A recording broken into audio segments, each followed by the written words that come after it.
লাল শাড়ি পরে আমি মণিপুরের বিরাট লোকতাক লেকের পাশে দাঁড়িয়ে আছি। সামনে আমার বাবা বিকাশ। বাবার পরনে সাদা ধুতি আর পাঞ্জাবি। আমার হাতে ফুলের মালা আর বাবার কপালে চন্দনের টিপ।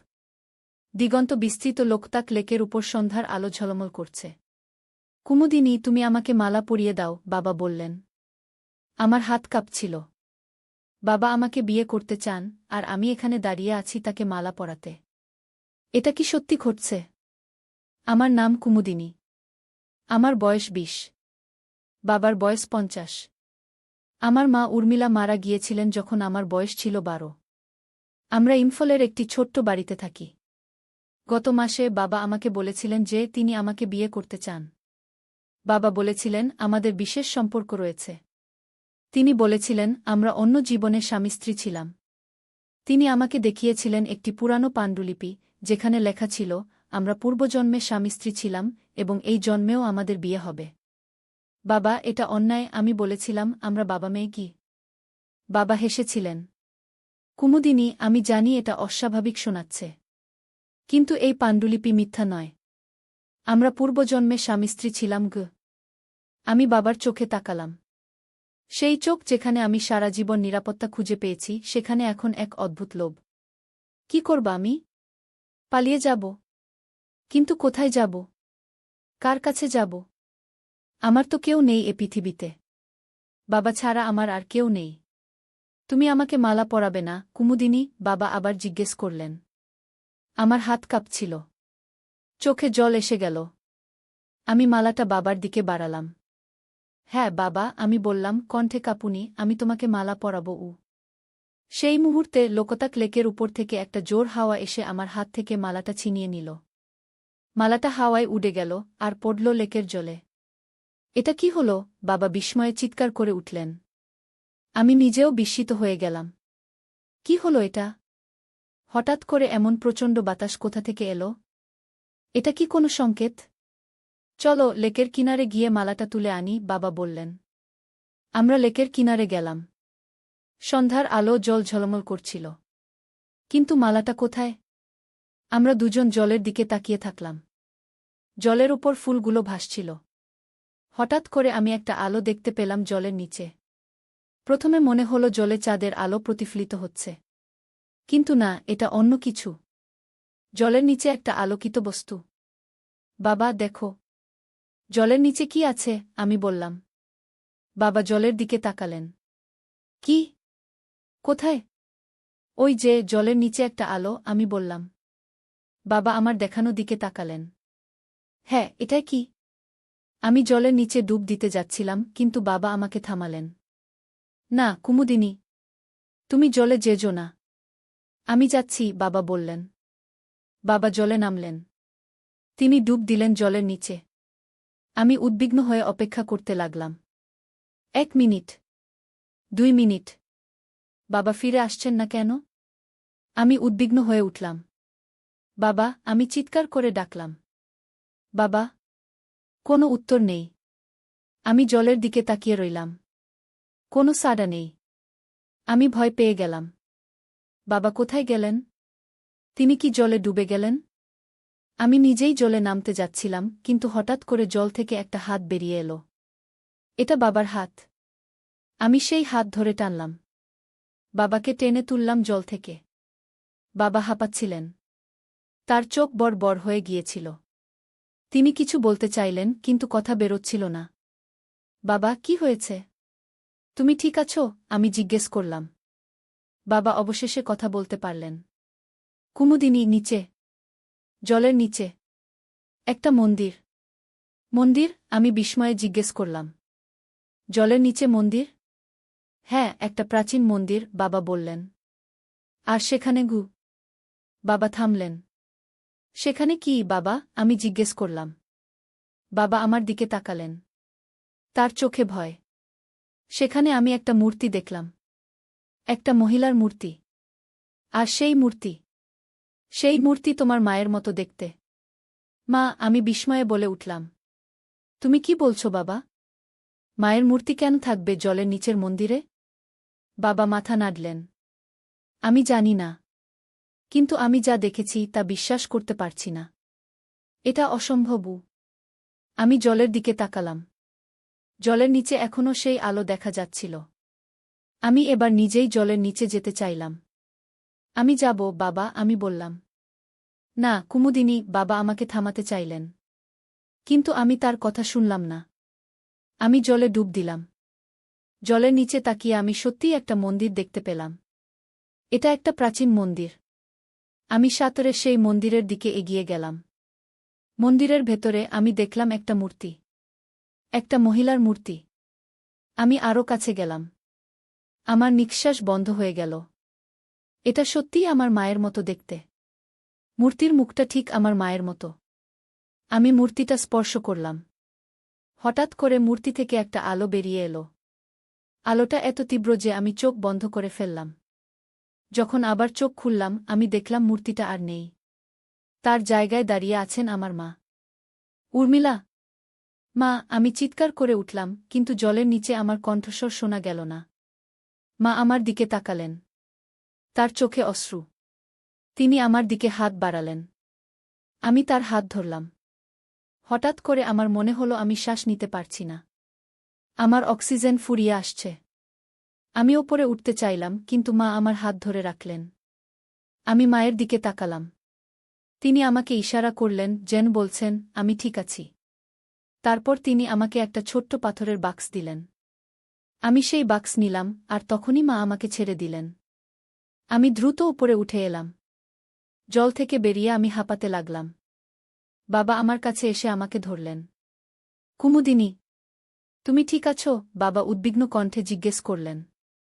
হ্যাঁ বাবা, আমি বললাম। আমি মাকে দেখেছি। আমি সত্যিই মাকে দেখেছি। বাবা আমার কথা শুনে হতবাক হয়ে গেলেন। কি বলছো তুমি? উর্মিলা মারা গেছেন ৮ বছর আগে কি? আমি জানি, কিন্তু আমি তাকে দেখেছি বাবা। তিনি আমাকে এই বাক্সটা দিয়েছেন, আমি বললাম, আর তাকে পাথরের বাক্সটা দেখালাম। বাবা বাক্সটা দেখে চমকে উঠলেন। এটা এটা তো সেই বাক্স, যে বাক্স আমি উর্মিলার চিতায় রেখেছিলাম। কি? আমি বিস্ময়ে জিজ্ঞেস করলাম। তুমি এই বাক্স মায়ের চিতায় রেখেছিলে? হ্যাঁ বাবা বললেন। এটা উর্মিলার প্রিয় বাক্স ছিল। তিনি সবসময় একে নিজের কাছে রাখতেন গু। আমি বাক্সটার দিকে তাকালাম। এতে কি আছে বাবা? বাবা মাথা নাড়লেন। আমি জানি না। উর্মিলা কখনো বাক্সটা খুলতেন না আমার সামনে। তিনি বলতেন এটা তার গোপন বাক্স। আমি বাক্সটা খোলার চেষ্টা করলাম, কিন্তু এটা খুলছিল না। এটা খুলছে না বাবা। হ্যাঁ, এটা একটা বিশেষ বাক্স, বাবা বললেন। এটা শুধুমাত্র একটি বিশেষ চাবি দিয়ে খোলা যায়। কোথায় সেই চাবি? আমি জিজ্ঞেস করলাম। বাবা আমার দিকে তাকালেন। সেই চাবি উর্মিলার কাছে ছিল। তিনি সবসময় সেটা একটি হারে পরতেন। আমার মনে পড়ল, আমার মা সবসময় একটি সোনার হার পরতেন। সেই হারে একটি ছোট্ট চাবি ঝুলত। সেই হার? বাবা, সেই হার কোথায়? সেই হার? আমি সেটাও উর্মিলার সঙ্গে চিতায় রেখেছিলাম, বাবা বললেন। আমি হতাশ হয়ে গেলাম। তাহলে কিভাবে আমরা বাক্সটা খুলব? হঠাৎ করে আমার নজর পড়ল আমার হাতে। আমার হাতে কি? একটি সোনার হার। আমার হাতে কিভাবে এলো এই হার? আমি এটা নিয়েছি জলের নিচে থেকে? আমার কিছু মনে নেই। বাবা দেখো, এই হার। আমি হারটা দেখালাম বাবাকে। বাবা হারটা দেখে চমকে উঠলেন। এটা তো উর্মিলার হার। এটা তোমার হাতে কি করে এলো? আমি জানি না, আমি বললাম। আমি জলের নিচে থেকে উঠে এসে দেখছি এটা আমার হাতে হারের সঙ্গে ঝুলছিল একটি ছোট্ট সোনার চাবি। আমি সেই চাবি দিয়ে বাক্সটা খোলার চেষ্টা করলাম। বাক্সটা খুলে গেল। বাক্সের ভেতরে ছিল একটি পুরানো কাগজ। আমি সেই কাগজটা বের করলাম। এটা একটি চিঠি। এটা কি বাবা? আমি জিজ্ঞেস করলাম। বাবা চিঠিটার দিকে তাকালেন। এটা উর্মিলার হাতের লেখা। আমি চিঠিটা পড়তে শুরু করলাম। প্রিয় কুমুদিনী, যখন তুমি এই চিঠি পড়ছ, আমি ইহজগতে নেই। আমি জানি তোমার বাবা তোমাকে বিয়ে করতে চাইবেন। তিনি বিশ্বাস করেন যে তোমরা পূর্বজন্মে স্বামী-স্ত্রী ছিলে। কিন্তু এটা সত্য নয়। তোমার বাবা একটি ভ্রান্ত ধারণার শিকার হয়েছেন। তোমার বাবা এবং আমরা দুজনেই ছিলাম একটি প্রাচীন মন্দিরের পূজারী। আমরা একসঙ্গে মন্দিরে পূজা করতাম। তোমার বাবা একটি প্রাচীন গ্রন্থ পড়েছিলেন, যেখানে লেখা ছিল যে একটি বিশেষ মন্ত্র দিয়ে একজন মানুষ পূর্বজন্মের স্মৃতি ফিরে পেতে পারেন। তিনি সেই মন্ত্র পড়েছিলেন, কিন্তু ভুল উচ্চারণে। সেই ভুল মন্ত্রের কারণে তার মনে একটি ভ্রান্ত স্মৃতি তৈরি হয়েছে, যেখানে তিনি বিশ্বাস করেন যে আমরা পূর্বজন্মে স্বামী স্ত্রী ছিলাম, এবং তুমি আমাদের পূর্বজন্মের মেয়ে নও, বরং আমাদের এই জন্মের মেয়ে। প্রকৃতপক্ষে তুমি আমাদের মেয়ে নও, কুমুদিনী। তুমি হলে আমার ছোট বোনের মেয়ে। তোমার আসল বাবা মা হলেন আমার বোন সুমিত্রা এবং তার স্বামী প্রদীপ। তারা একটি দুর্ঘটনায় মারা গিয়েছিলেন যখন তোমার বয়স ছিল মাত্র 1 বছর। আমি এবং বিকাশ তোমাকে দত্তক নিয়েছিলাম।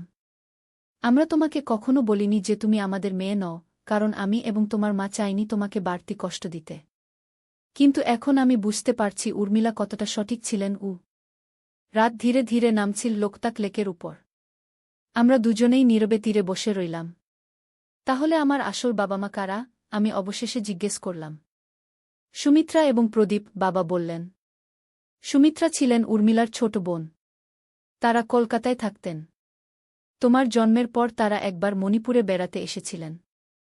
ফেরার পথে একটা সড়ক দুর্ঘটনা হয়। তারা বাবার কণ্ঠরোধ হয়ে এল। আমি বুঝতে পারলাম কথা বলা তার পক্ষে কষ্টকর। যাকগে, এসব পুরনো কথা, আমি বললাম। আমরা এখন কি করব? বাবা আকাশের দিকে তাকালেন। আমার মনে হয় আমাদের ইম্ফল ফিরে যাওয়া উচিত। তারপর যা করা ঠিক করব। কিন্তু তখন আমার মনে হল, না, আমি এখান থেকে সোজা ইম্ফল ফিরে যাব না। আমার মায়ের চিঠিতে যে মন্দিরের কথা বলা হয়েছে সেটা খুঁজে বের করতে হবে। আমার কেন জানি মনে হল এই জলের নিচের মন্দির এবং সেই মন্ত্রের মন্দির একই হতে পারে। বাবা, আমার মনে হয় আমাদের আগে এই মন্দিরটা সম্পর্কে আরও জানা দরকার, আমি বললাম। বাবা আমার দিকে অবাক হয়ে তাকালেন। তুমি আবার জলের নিচে যেতে চাও? হ্যাঁ, আমি দৃঢ়ভাবে বললাম। আমাদের জানতে হবে এটা কি মন্দির, কেন মায়ের মূর্তি সেখানে আছে, আর তোমার সেই প্রাচীন মন্ত্রের সঙ্গে এর কি সম্পর্ক। বাবা চিন্তিত হয়ে পড়লেন। কিন্তু এটা বিপজ্জনক হতে পারে, কুমুদিনী। আমি যাবই, আমি জোর দিয়ে বললাম। তুমি চাইলে আমার সঙ্গে আসতে পারো। বাবা শেষে রাজি হলেন। আমরা ঠিক করলাম পরের দিন সকালে জলের নিচের মন্দিরে যাব। সেজন্য আমাদের স্কুবা ডাইভিং সরঞ্জাম দরকার। এত রাতে সেগুলো কোথায় পাব? আমি জানি, বাবা বললেন। ইম্ফলের কাছে একটা পর্যটকদের সেন্টার আছে। সেখানে এসব সরঞ্জাম ভাড়া পাওয়া যায়। আমরা সেই রাতটা লোকতাক লেকের কাছের একটা ছোট হোটেলে কাটালাম। সারা রাত আমি ঘুমোতে পারলাম না। মাথায় নানা চিন্তা ঘুরপাক খাচ্ছিল। আমি কে? আমার আসল বাবা মা কারা? এই জলের নিচের মন্দিরের রহস্য কি? পরের দিন সকালে আমরা ইম্ফল গেলাম। সেখান থেকে স্কুবা ডাইভিং সরঞ্জাম ভাড়া নিলাম। বাবা একজন স্কুবা ডাইভিং প্রশিক্ষকও ভাড়া করলেন, যিনি আমাদের সাহায্য করবেন। প্রশিক্ষকের নাম ছিল রাজেন। তিনি আমাদের বললেন, লোকতাক লেকের নিচে অনেক প্রাচীন মন্দির আছে। এগুলো 1-8 শতকে জলের নিচে ডুবে যায় একটা বড় ভূমিকম্পের কারণে। আপনি কি এই মন্দিরগুলো সম্পর্কে কিছু জানেন? আমি জিজ্ঞেস করলাম। অল্প স্বল্প, রাজেন বললেন। এগুলো হিন্দু এবং মণিপুরী দেবদেবীর মন্দির। কেউ কেউ বলে এই মন্দিরগুলোতে প্রাচীন রত্ন এবং মূল্যবান সম্পদ লুকানো আছে। আর কিছু? আমি জানতে চাইলাম। রাজেন একটু ভাবলেন। হ্যাঁ, একটা কিংবদন্তি আছে। বলা হয় এই মন্দিরগুলোতে প্রাচীন মন্ত্রশক্তি আছে। কেউ কেউ বলে এই মন্ত্রগুলো জানলে অতীত এবং ভবিষ্যৎ দেখা যায়। আমি এবং বাবা একে অপরের দিকে তাকালাম। এটাই তাহলে সেই মন্ত্র। আমরা আবার লোকতাক লেকে ফিরে গেলাম। রাজেন আমাদের স্কুবা ডাইভিং সরঞ্জাম পড়তে সাহায্য করলেন। তারপর আমরা 3 জন একসঙ্গে জলে নামলাম। জলের নিচে আমি আবার সেই আলো দেখতে পেলাম। আমি রাজেন এবং বাবাকে দেখিয়ে দিলাম। আমরা সেই আলোর দিকে এগিয়ে গেলাম। কিছুক্ষণের মধ্যেই আমরা সেই মন্দিরে পৌঁছে গেলাম। এটা একটা বিশাল মন্দির। বাইরে থেকে দেখলে বোঝা যায় না যে ভেতরে এত বড় জায়গা আছে। রাজেন চমকে উঠলেন। তিনি আমাদের ইশারা করলেন যে এই মন্দিরটা তিনি আগে কখনো দেখেননি। আমরা মন্দিরের ভেতরে প্রবেশ করলাম।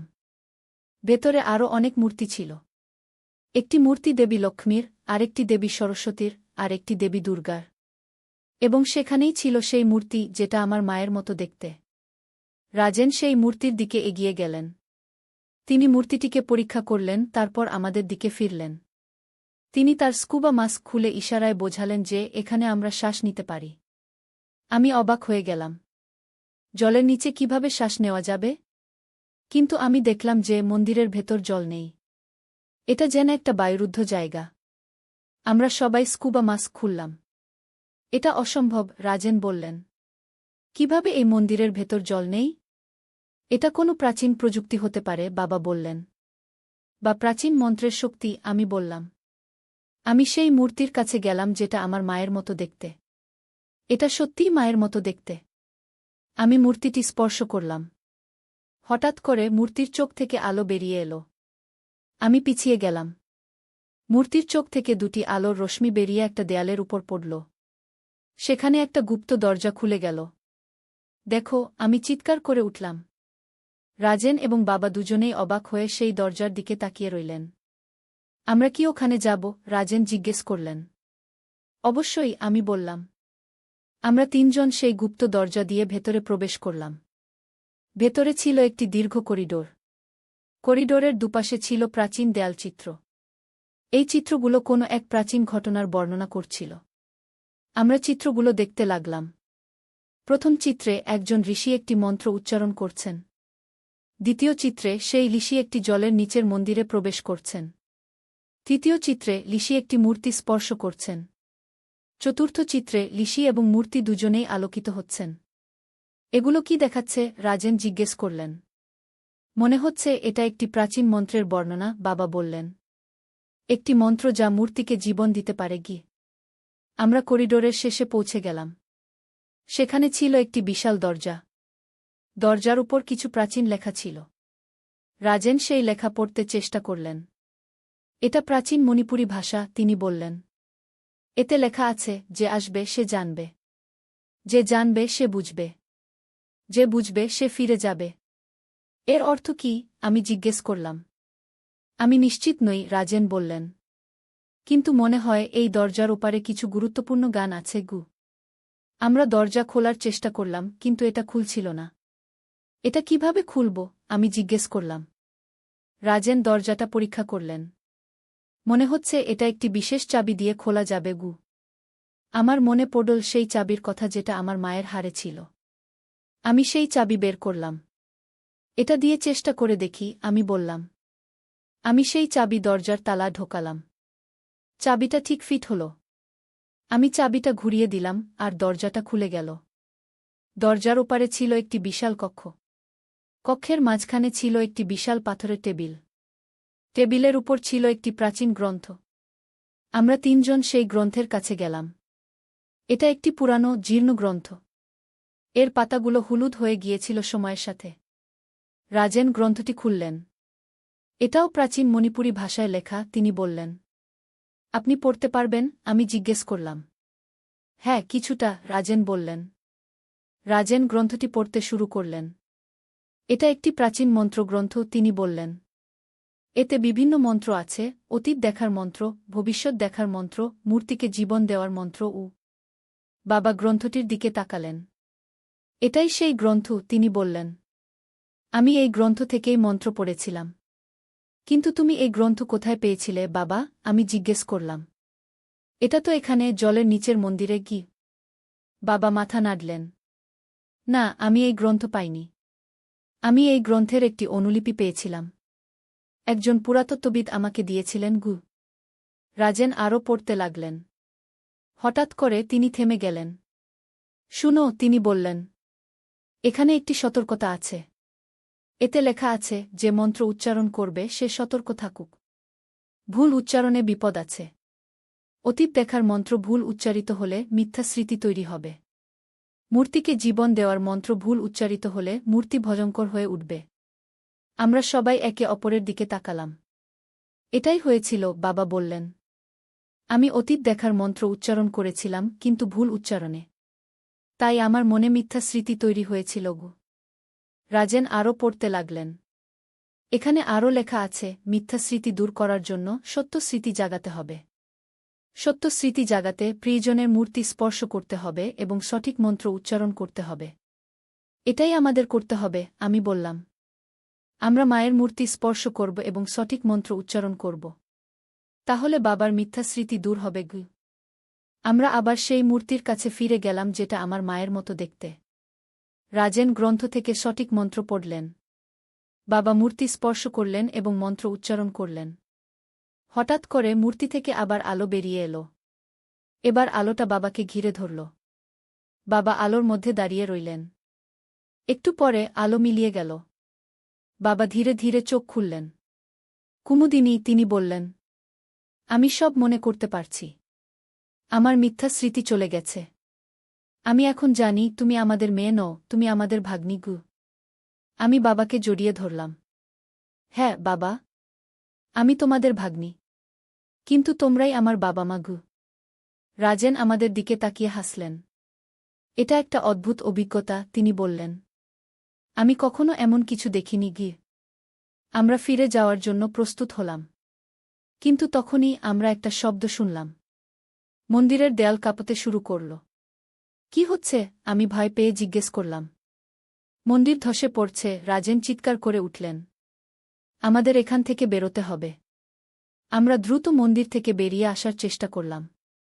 কিন্তু পথে আমি দেখলাম সেই গ্রন্থটি। আমি সেটা নিয়ে নিলাম। আমরা মন্দির থেকে বেরিয়ে এলাম ঠিক সময়ে। মন্দির ধসে পড়ল আমাদের পিছনে। আমরা বেঁচে গেছি, রাজেন হাঁফ ছেড়ে বললেন। আমরা জল থেকে বেরিয়ে এলাম। সূর্য ডুবে যাচ্ছিল লোকতাক লেকের উপর। এটা ছিল একটা অদ্ভুত অভিজ্ঞতা, বাবা বললেন। হ্যাঁ, আমি বললাম।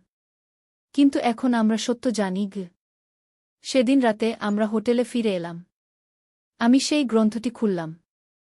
এটা কি করে দেখছ, বাবা জিজ্ঞেস করলেন। আমি জানতে চাই এই মন্দিরের ইতিহাস, আমি বললাম। এবং আমার আসল বাবা মা সম্পর্কে আরও জানতে চাই। গ্রন্থের পাতা উল্টাতে উল্টাতে আমি একটা ছবি পেলাম। এটা একটি পরিবারের ছবি, একজন পুরুষ, একজন মহিলা এবং একটি ছোট্ট শিশু। এরা কারা, বাবা জিজ্ঞেস করলেন। আমি ছবির পিছনে তাকালাম। সেখানে লেখা ছিল সুমিত্রা, প্রদীপ এবং কুমুদিনী গ। এরা আমার আসল বাবা মা, আমি বিস্ময়ে বলে উঠলাম। বাবা ছবিটা দেখলেন। হ্যাঁ, এরা তোমার আসল বাবা মা। সুমিত্রা ছিলেন উর্মিলার ছোট বোন ঘ। আমি ছবিটা দেখতে লাগলাম। আমার আসল বাবা মা। আমি তাদের চিনতাম না। আমি তাদের স্মৃতি বয়ে বেড়াইনি। কিন্তু তারাই আমাকে এই পৃথিবীতে এনেছিলেন। ওরা কোথায় থাকতেন বাবা, আমি জিজ্ঞেস করলাম। কলকাতায়, বাবা বললেন। তোমার জন্মের পর ওরা একবার মণিপুরে বেড়াতে এসেছিলেন। ফেরার পথে গু। বাবা, আমি বাবাকে থামিয়ে দিলাম। আমি কলকাতা যেতে চাই। আমার আসল বাবা মায়ের বাড়ি দেখতে চাই। বাবা একটু ভাবলেন। ঠিক আছে, তিনি বললেন। আমরা কলকাতা যাব। পরের দিন আমরা ইম্ফল থেকে কলকাতার বিমান ধরলাম। বিমানে বসে আমি ভাবছিলাম আমার আসল বাবা মায়ের কথা। তারা কেমন ছিলেন? তাদের বাড়ি কেমন ছিল? বাবা আমার হাত ধরলেন। তুমি কি ভাবছ, কুমুদিনী? আমার আসল বাবা মায়ের কথা, আমি বললাম। আমি তাদের সম্পর্কে কিছুই জানি না গি। তারা খুব ভালো মানুষ ছিলেন, বাবা বললেনরা চাইনি যে তুমি মনে কষ্ট পাও। তোমার বাবা কখনো তোমাকে এই সত্য বলেননি, কারণ তিনি ভুল মন্ত্রের প্রভাবে আছেন। তিনি সত্যিই বিশ্বাস করেন যে তোমরা পূর্বজন্মে স্বামী স্ত্রী ছিলে। আমি যখন জানতে পারলাম যে বিকাশ তোমাকে বিয়ে করতে চান, আমি ভয় পেয়ে গিয়েছিলাম। আমি চাইনি যে এই ভ্রান্ত ধারণার কারণে তোমার জীবন নষ্ট হয়ে যায়। তাই আমি একটি মন্দিরে গিয়েছিলাম যেখানে একজন প্রাচীন ঋষি থাকেন। তিনি আমাকে বলেছিলেন যে তোমাকে সত্য জানাতে হবে। আমি যখন ফিরে এলাম, আমি অসুস্থ হয়ে পড়লাম। আমি জানতাম আমি বেশিদিন বাঁচব না। তাই আমি এই চিঠিটা লিখে রেখেছি। আমি জানতাম একদিন না একদিন তুমি এই চিঠি পড়বে। কুমুদিনী, আমি চাই তুমি এই চিঠিটা তোমার বাবাকে দেখাও। এই চিঠি তাকে সত্য বুঝতে সাহায্য করবে। তিনি ভালো মানুষ, কিন্তু একটি ভুল মন্ত্রের শিকার। আমি তোমাকে ভালোবাসি, কুমুদিনী। তুমি আমার মেয়ে না হলেও আমি তোমাকে আমার মেয়ের মতোই ভালোবাসি। ইতি। তোমার মা, উর্মিলা। আমি চিঠিটা পড়ে হতবাক হয়ে গেলাম। আমি বাবার দিকে তাকালাম। বাবা, এটা সত্যি? বাবা চিঠিটা পড়লেন। তার মুখ ফ্যাকাশে হয়ে গেল। এটা এটা উর্মিলার হাতের লেখা। কিন্তু তিনি কি লিখেছেন? তুমি কি সত্যিই একটি প্রাচীন মন্ত্র পড়েছিলে, বাবা? আমি জিজ্ঞেস করলাম। বাবা মাথা নাড়লেন। হ্যাঁ, আমি একটি প্রাচীন গ্রন্থ পড়েছিলাম, যেখানে একটি মন্ত্র ছিল। সেই মন্ত্র পড়ার পর আমার মনে হতে লাগল যে আমরা পূর্বজন্মে স্বামী-স্ত্রী ছিলাম। তাহলে আমি তোমাদের মেয়ে নই? আমি কাঁদতে কাঁদতে জিজ্ঞেস করলাম। বাবা আমাকে জড়িয়ে ধরলেন। কুমুদিনী, তুমি আমাদের মেয়ে। আমরা তোমাকে দত্তক নিয়েছিলাম, কিন্তু তুমি আমাদের মেয়ে কি? কিন্তু তুমি আমাকে বিয়ে করতে চেয়েছিলে, আমি বললাম। বাবা আমার দিকে তাকালেন। তার চোখে অশ্রু। আমি আমি ভুল করেছি, কুমুদিনী। আমি একটি ভ্রান্ত ধারণার শিকার হয়েছিলাম। আমি ভুল মন্ত্র পড়ার কারণে একটি মিথ্যা স্মৃতি তৈরি হয়েছিল আমার মনে। আমি তোমাকে কথায় কথায় বলতাম না যে তুমি আমাদের মেয়ে নও।